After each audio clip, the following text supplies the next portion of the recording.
ما هو عشان نعمل دليل للصاروخ هنحتاج اكيد لصاروخ ولا ايه؟ ده الصاروخ بتاعي بوش جي دبليو اس 10 ال 18 فولت. اول مشكله هو ازاي امسك الصاروخ، ازاي اثبته. كلنا عارفين ان في فتحتين في الصاروخ للمقابض، يبقى هما دول الحل. هنيم الصاروخ واستعمل قطعتين خشب صغيرين بالشكل ده في اني اركب فيهم مسمارين مناسبين. بعلم مكان الفتحات في الخشبتين وبعمل فيهم ثقوب مع مسامير نفس المقاس وبنركبهم.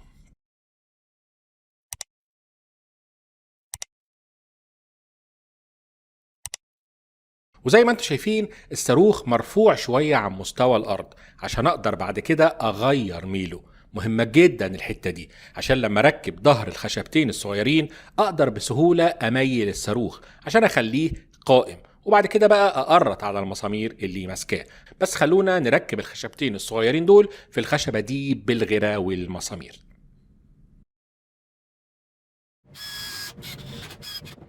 تمام كده ركبناهم. هنحتاج بقى مسمارين 8 مللي مع صامولة دودة.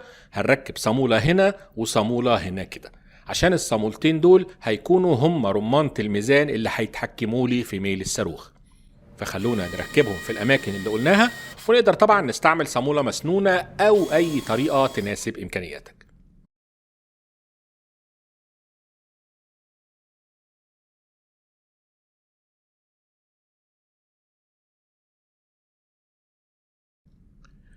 هنبتدي بقى نعمل ميكانيزم الحركة اللي هيتحرك عليه الصاروخ. دي ماسورة نيكل كانت عندي، سمك 18 مللي تقريبا. هنقص منها قطعتين بطول 50 سنتي، كفاية مش هحتاج أكتر من كده.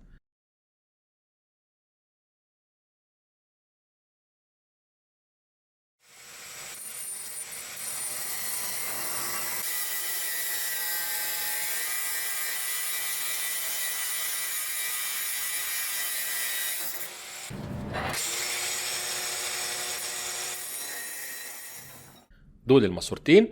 عايزين بقى نعمل بوكس عشان يركب عليه الصاروخ. كام قطعة خشب بالشكل ده ونعملهم صندوق بسيط ونقفلهم بالغرا والمسامير. تمام كده البوكس اللي هيتحرك عليه الجزء ده. بس عايزين نعمل في جنابه ثقوب مناسبة للمواسير عشان يتحرك عليهم. فهنختار الأول المكان المناسب للمواسير، وبعدين بنروح بقى على الدريل بريس نعمل الثقوب بتاعتنا. مهم جدا ان الثقوب تكون قصاد بعض عشان المواسير تمشي في العدل.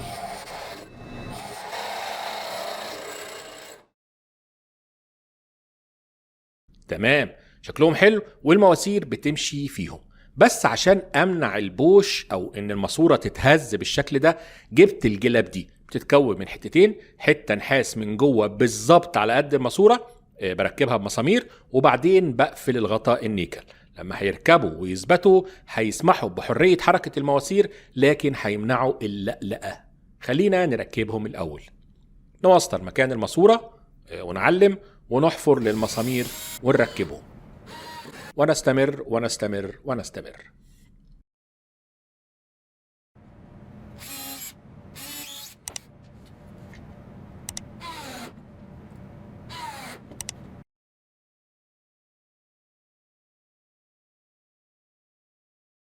وبعدين بقى في الاخر بنركب الغطا زي الفل، حركة بدون بوش او هزة.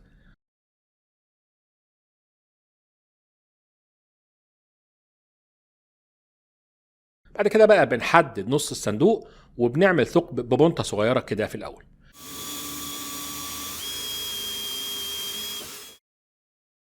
وقصيت دايرة خشب وهلزقها هنا تحت بالغرة وبمسمارين. الدايرة الخشب دي هتدي عمق للثقب وتخلي الميكانيزم افضل. الجزء ده زي ما قلنا هو اللي هيتحرك على المواسير، والقطعة دي هتركب عليه من بره وهتكون بتتحرك شمال ويمين عشان اقدر انزل بالصاروخ واقص.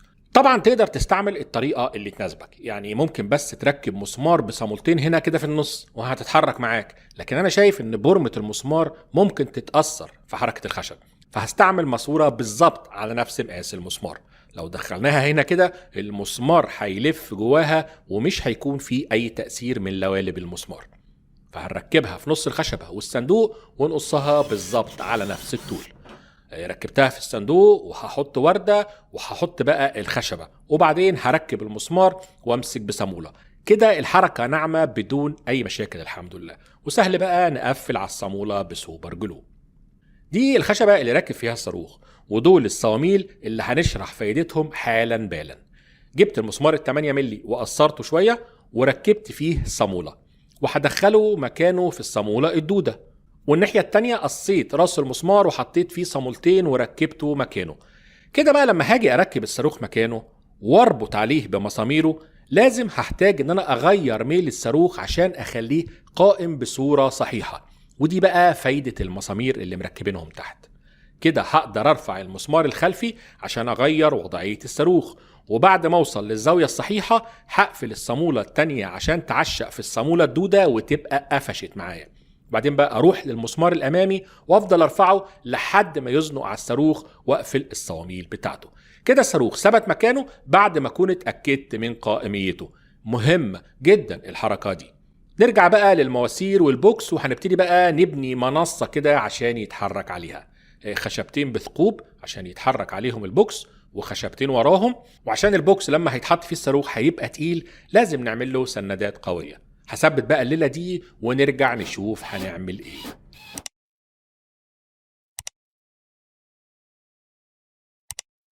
العب الله ينور.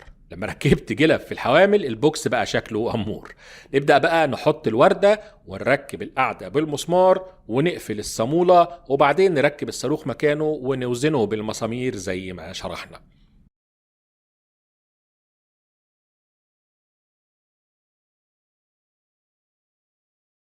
ركبت بقى قرص قص الأخشاب عشان هعمل أول قطعية أو علام قص عشان أشوف الدنيا مظبوطة ولا تق.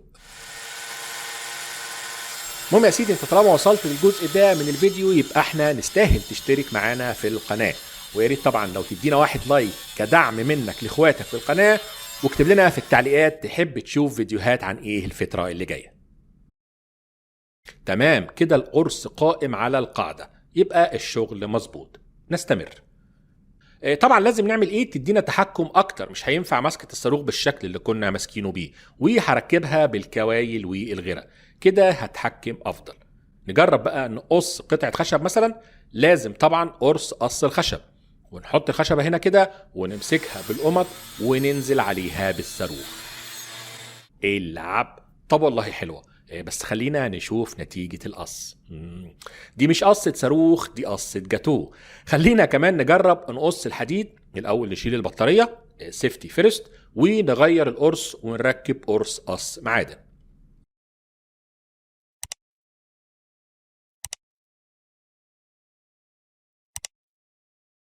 نرجع البطارية، نحط الزاوية القايمة على القرص، ونحط خشبة ونمسكها بقمطة عشان هنريح على الخشبة دي الماسورة اللي هنقصها ونبدأ القص. كان مفروض الخشبة دي تتعمل بصامولة دودة عشان يبقى ليها مكان ثابت بدل ما كل مرة أظبط الزاوية، مش كده؟ هستنى تعليقاتكم واقتراحاتكم في النقطة دي، ومش هوصيكم بقى على اللايك والشير، وإن شاء الله نتقابل على خير. سلام عليكم.